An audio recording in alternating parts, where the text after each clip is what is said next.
Hello, my friends. I'm glad you are here. Take a slow breath. Let your shoulders drop. For a little while, you can stop rushing. You can just listen. Have you ever noticed how often you check the time? On a phone, on a watch, on a screen at work. It feels normal now. But long ago, it was not like this. People did not carry time in their pocket. So how did time become something that controls so much of daily life? Long before cities, most people lived close to the land. They woke when the sky began to brighten. They rested when the darkness became deep. They did not need a number to tell them these things. Light, weather, and seasons guided the day. In early communities, people learned time by watching the world. Imagine a small group near a river. Before sunrise, the air is cool. Someone steps outside and looks at the sky. They do not say a time. They simply know the light will come soon. They know it is almost time to walk, to find food, or to check traps. As the day changes, they notice simple signs. Morning shadows are long. At midday, they are short. Later, they grow long again. They feel the air turn colder before night. They hear a bird sound that returns each year. They watch, and they remember. They also learn that the world repeats. The sun returns. The moon changes shape. Warm months come, and then cold months come. These repeats help people plan. They can say, soon it will be colder. They can say, soon the river will rise. They can say, soon animals will move. At first, this kind of time is wide and flexible. If the day is hot, work slows. If rain comes, people stop and take shelter. If a hunt takes longer, the group waits. Plans can change, because nature often changes. Then human life begins to change. Some groups stay in one place more often. They build stronger homes. They store grain. They plant fields. And when more people live together, they need shared moments. When people farm, timing matters. Seeds must go into the ground at the right part of the year. If you plant too early, cold can ruin young plants. If you plant too late, the crop may not finish before dry weather. So farming communities watch seasons with extra care. They watch the first rains. They watch the last cold nights. They watch the river when it rises and when it falls. They learn small signals in the land, and they talk about these signals together. In some places, people also create regular days for gathering, a market day, a day for repairing paths, a day for sharing news, a day for honoring the dead. These are not Monday or Tuesday, they are simple community rhythms. If you live alone, you can eat whenever you want. If you live with many people, you may cook and eat together. If you share a field, many hands must arrive at the same time. If you protect a village at night, someone must stay awake while others sleep. So people look for ways to make time easier to share. One of the earliest helpers is the shadow of the sun. A simple stick in the ground can show the day moving. The sun travels across the sky, and the shadow travels across the earth. A village can place stones where the shadow falls. They can agree on a meeting moment. They can agree on a time to stop work. This is not exact, but it is shared. Not every day has clear sunlight, so people find other quiet ways to measure time. In some homes, water drips through a small hole into a jar, and people watch the level rise. Fire helps too. A candle grows shorter as it burns. A lamp uses less oil over time. And for travel, some people use sand in a small glass. The sand falls in a steady stream. When it finishes, they turn the glass and begin again. simple tools but useful when a group needs to share the same rhythm. These early tools do not make life fast, they make life more organized. They help people do things together. As travel and trade grow, shared time becomes more useful. Merchants move along roads and rivers. They carry salt, cloth, metal, and grain. They arrive at towns with gates and guards. If the gate is open, they can enter and rest. If it is closed, they must wait outside. And inside the walls, the market matters too. A busy market means selling quickly and buying what they need for the next part of the road. So a trader begins to care about time in a new way. Not only how many days did I travel, but also did I arrive before the gate closes? Did I arrive while the market is still open? In many places, towns begin to set regular market times. This makes trade smoother. It reduces long waiting. It also makes rules clearer. If you arrive after the market closes, you miss your chance. Think of a group of traders arriving at the edge of a town. The animals are tired. The people are dusty. They have walked for days. If the market closes soon, they hurry. If the gate closes soon, they hurry. A signal everyone follows changes how they move.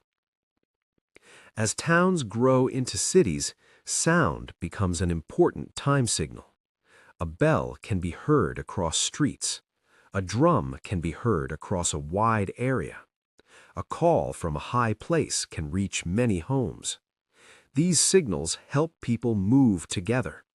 They tell workers when to gather. They tell traders when to open stalls. They tell people when the city will quiet down at night. In religious spaces, time signals also matter. A community gathers at regular moments. A caretaker lights lamps before dark. People bring food at a set hour. These routines add more shared time to daily life. When large kingdoms and ruling lands rise, time becomes part of rule and control.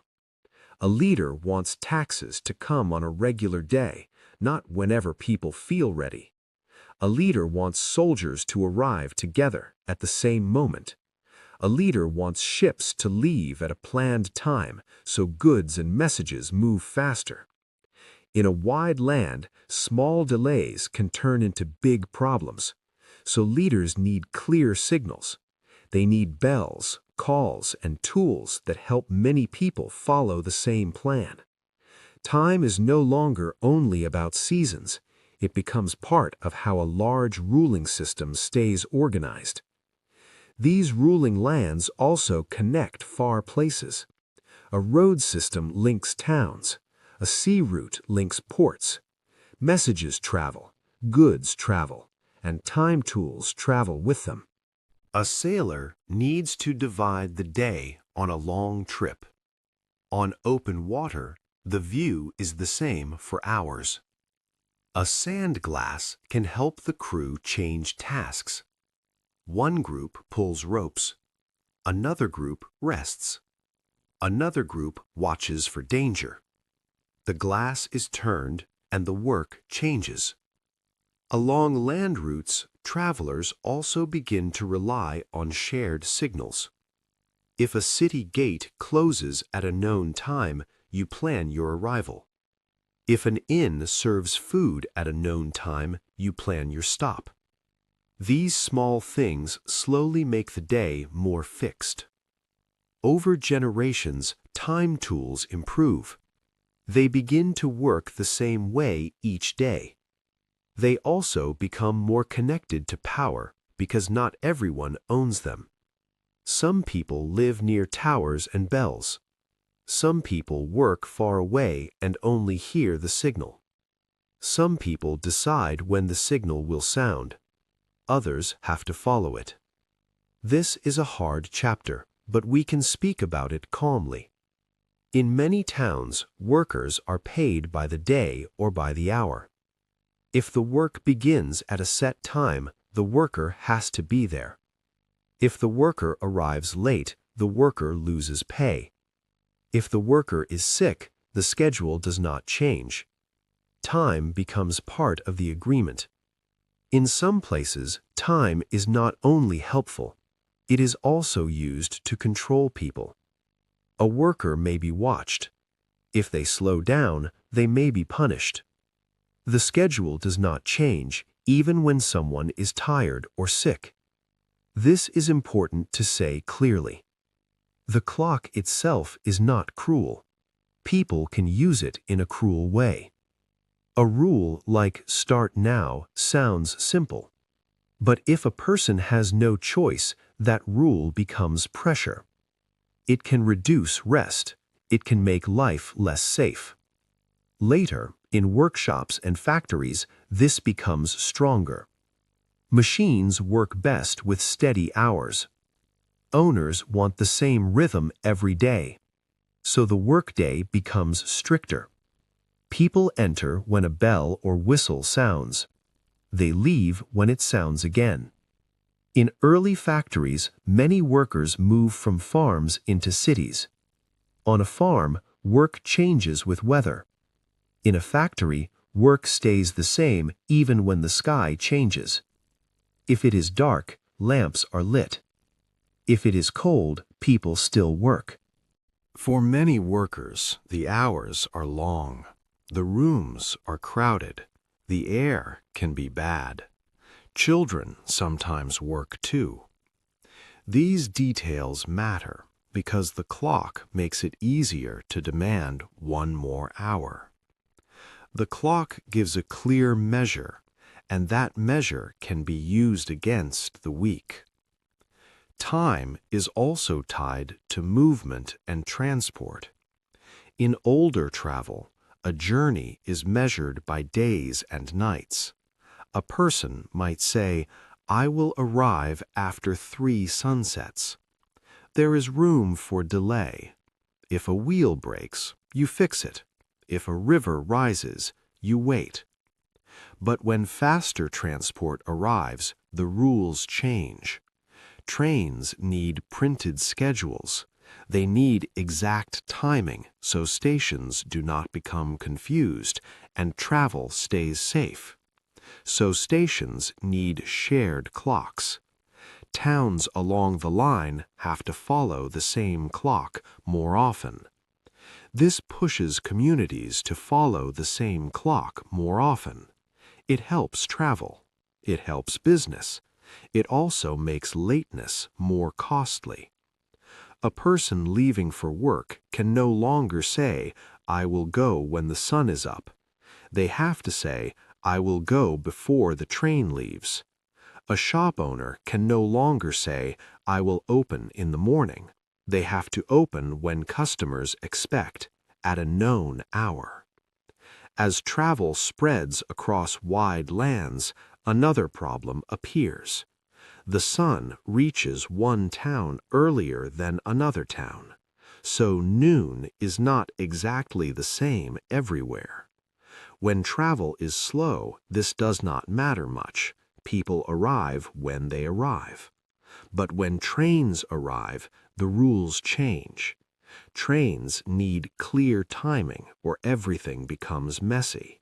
So places begin to choose one shared time for a whole area. Towns agree to follow the same clock, even if the sun feels slightly different. This makes travel and trade smoother, especially across long distances. Clocks also become smaller and cheaper. First, people see them in towers. Later, they see them inside public buildings.